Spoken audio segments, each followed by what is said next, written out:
When God does something significant, you mark it, you remember it, you tell your children about it.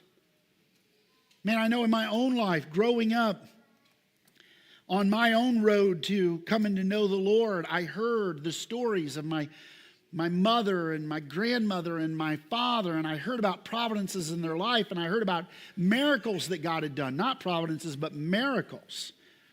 Things that God had miraculously intervened. And I love to hear my father's stories.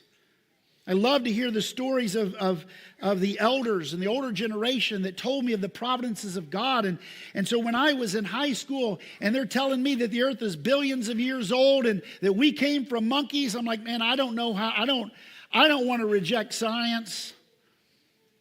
But I know there is a God in heaven. And I don't know the answers to all these things. But I know that God is real because the people that I know and love and trust are not lying to me. And later on, a lot of those science questions were answered.